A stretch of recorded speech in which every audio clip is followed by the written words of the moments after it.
इस नए एक्सप्लेनर में आप सभी का स्वागत है। ठीक है, चलिए इसमें गहराई से उतरते हैं। आज हम बात करने वाले हैं 1980 के दशक की एक ऐसी ट्रेडिंग कार्ड सीरीज की जो सच कहूं तो बिल्कुल ही पागलपन थी।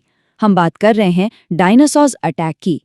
ये सिर्फ कुछ कार्ड्स का सेट नहीं था, बल्कि विज्ञान, डरावनी कल्पना और एकदम बेकाबू अराजकता का एक ऐसा कल्ट क्लासिक था जिसने उस समय सच में तहलका मचा दिया था।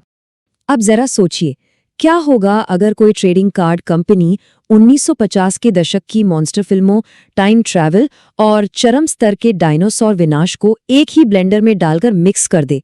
इसका जो नतीजा निकलता है ना, वो पॉप कल्चर और पुरानी साइंस फिक्शन कहानियों का एक ऐसा विस्फोटक मिश्रण है जिस पर यकीन करना मुश्किल है। मेरा मतलब है, ये एक ऐसा दौर था जब एंटरटेनमेंट और कल्पना की कोई सीमा ही नहीं थी। भाग 1, a bloody B movie homage, एक खूनी मॉन्स्टर कहानी। और ये बहुत ही शानदार ढंग से दर्शाता है कि कैसे टॉप्स कंपनी ने अपनी पुरानी सफलताओं को एक नए और कह सकते हैं बहुत ही खतरनाक स्तर पर पहुंचाया। देखिए, 1962 में उनका मार्स अटैक सेट एलियन आक्रमण पर एक बेहतरीन व्यंग्य था जो सुपरहिट रहा। उसी तर्ज पर 1988 में डायनासोर्स अटैक आया, लेकिन ये सीक्वल पहले वाले से कहीं ज्यादा हिंसक, खौफनाक और सीधा हमला करने वाला था। इसे द बीस्ट फ्रॉम 20,000 फैथम्स और गॉडजिला जैसी क्लासिक मॉन्स्टर फिल्मों से जबरदस्त प्रेरणा मिली थी। इस पूरी खौफनाक दुनिया को बनाने वाली टॉप्स की उस ड्रीम टीम के बारे में जानना भी बहुत जरूरी है। आर्ट स्पीगलमैन, लैन ब्राउन और गैरी गेरानी। इस 55 कार्ड और 11 स्टिकर वाली सीरीज का असली आइडिया गैरी गेरानी का ही था। उन्होंने इसके स्टोरी बोर्ड तैयार किए और फिर अर्ल नोरेम और उनके साथ के बेहतरीन कलाकारों ने उन विचारों को अपने ब्रश से इतनी भयानक और झकझोर देने वाली पेंटिंग्स में बदल दिया कि हर एक कार्ड जैसे सच में जीवंत हो उठा। चलिए आगे बढ़ते हैं। भाग 2, the time scanner story line, एक बहुत ही भयानक वैज्ञानिक गलती। तो ये पूरी कहानी शुरू होती है एक वैज्ञानिक टाइम ट्रैवल प्रयोग से, जो जैसा कि आप अंदाजा लगा सकते हैं बुरी तरह फ्लॉप हो जाता है। मुख्य वैज्ञानिक इलायस और हेलन थॉर्न एक मशीन टेस्ट कर रहे होते हैं और गलती से वो अलग-अलग प्रागैतिहासिक युगों के खूंखार डायनासोरों को सीधे आधुनिक धरती पर खींच लाते हैं। इसके बाद जो तबाही मचती है वही इन कार्ड्स का मेन अट्रैक्शन है। मतलब ये सिर्फ रैंडम चित्र नहीं थे, ये एक पूरी की पूरी अजीब और रोमांचक दुनिया की कहानी सुना रहे थे। अब इस पूरी तबाही के बारे में जो बात वास्तव में दिलचस्प है वो ये है कि इसके पीछे सिर्फ किसी मशीन की खराबी नहीं थी। जी नहीं, इसके पीछे एक मेन विलन था जिसे द सुप्रीम मॉन्स्ट्रोसिटी कहा गया। फैंस इसे डायनासोर सेटन या डायनासोरों का शैतान भी कहते हैं। यह कोई आम जानवर नहीं था, बल्कि एक बहुत ही चालाक और दुष्ट शक्ति थी जो जानबूझकर दुनिया को खत्म करने के लिए इन डायनासोरों को कंट्रोल कर रही थी। बिल्कुल रोंगटे खड़े कर देने वाला कॉन्सेप्ट। और इस खून खराबे के बीच ना एक बहुत ही गहरा फिलोसॉफिकल ट्विस्ट भी आता है। इलायस थॉर्न को एक सपना आता है जिसमें द सोरियन नाम का एक काफी विकसित और दयालु डायनासोर दिखाई देता है। वो बताता है कि इंसानों के पास आत्माएं होती हैं, वो सही गलत समझते हैं, लेकिन डायनासोरों के पास आत्मा नहीं होती। कहानी में यही तर्क दिया गया है कि इसी वजह से डायनासोर इतने खूंखार हैं और बिना किसी अफसोस के इंसानों को चीर फाड़ रहे हैं। तो यहाँ महत्वपूर्ण बात यह है कि इस कहानी का अंत बहुत ही ड्रामेटिक, दुखद और सच कहूं तो एकदम खूनी था। जब वैज्ञानिक उस टाइम स्कैनर मशीन को रिवर्स करने की कोशिश करते हैं तो वो सुप्रीम मॉन्स्ट्रोसिटी सीधे उन पर हमला कर देता है। मशीन को चालू करने के लिए इलायस थॉर्न खुद की जान दे देते हैं ताकि उनकी पत्नी हेलेन सुरक्षित रूप से स्विच दबा सके।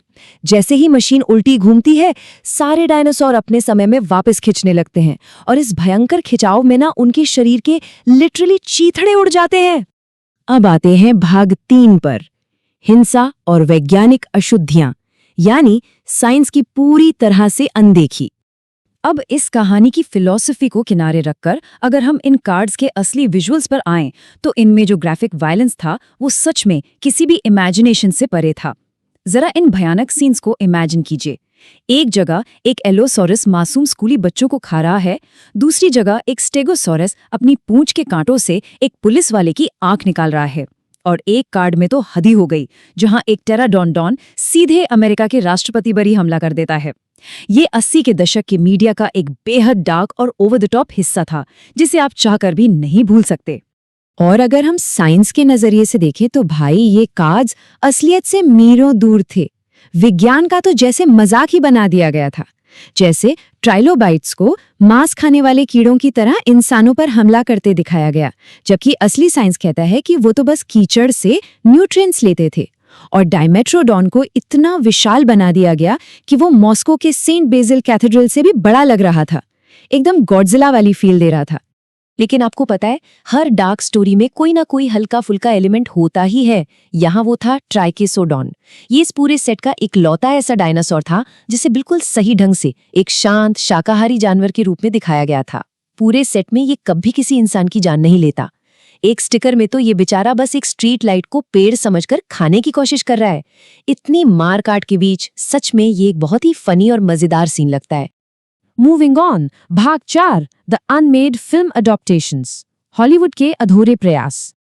अब इतने खूनी और क्रेजी कॉन्सेप्ट के बावजूद आपको जानकर हैरानी होगी कि हॉलीवुड का ध्यान इस पर चला गया था। इसके क्रिएटर गैरी गेरानी ने इस पर एक फिल्म बनाने का बड़ा आइडिया पिच किया, जो दांते और माइकल फिनेल जैसे फिल्म इंडस्ट्री के दिग्गजों ने इसके राइट्स भी ले लिए थे। चार्ल्स एस हास ने तो इसकी स्क्रिप्ट लिखनी भी शुरू कर दी थी और विल विंटन को डायरेक्शन के लिए सोचा जा रहा था।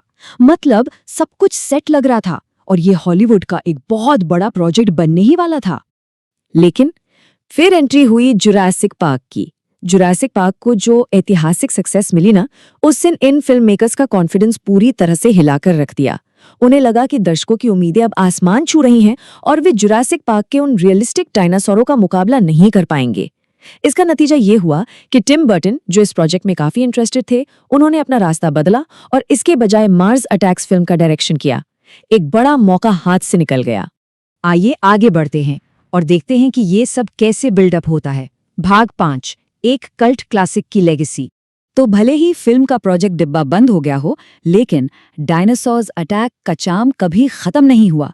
समय के साथ ये एक सच्चा कल्ट क्लासिक बन गया। हालांकि इसकी पब्लिकेशन हिस्ट्री काफी उलझी हुई रही है। 1988 में ओरिजिनल कार्ड्स आने के बाद 1991 में इक्लिप्स ने एक कॉमिक सीरीज निकाली, जो चली नहीं और बीच में ही बंद हो गई। लेकिन फिर 2013 में आईडीवी पब्लिशिंग ने इसकी 25वीं एनिवर्सरी पर इसे बहुत ही शानदार तरीके से वापस लाया।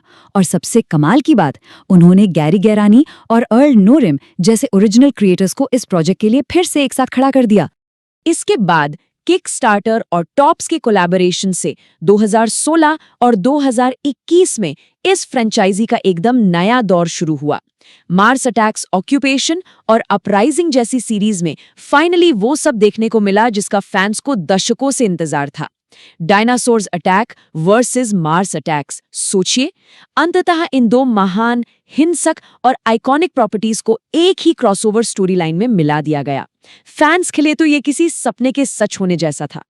इस एक्सप्लेनर के बिल्कुल आखिर में हम उसी गहरे फिलोसॉफिकल सवाल पर वापस लौटते हैं जो अंतिम कार्ड के पीछे हेलेन थॉर्न ने खुद से पूछा था। क्या डायनासोरों के विलुप्त होने का असली कारण खुद इंसान थे? क्या इसका मतलब यह है कि इस पूरे ब्रह्मांड में मानवता ही सबसे विनाशकारी शक्ति है? एक पल के लिए इस पर सोचिए। इस खूनी, बेतुकी और क्रेजी साइंस फिक्शन कहानी के बीच में ये एक ऐसा गहरा सवाल है जो सच में दिमाग में अटक जाता है ना? इस सवाल के साथ मैं आपको यहीं छोड़ता हूं सोचने के लिए।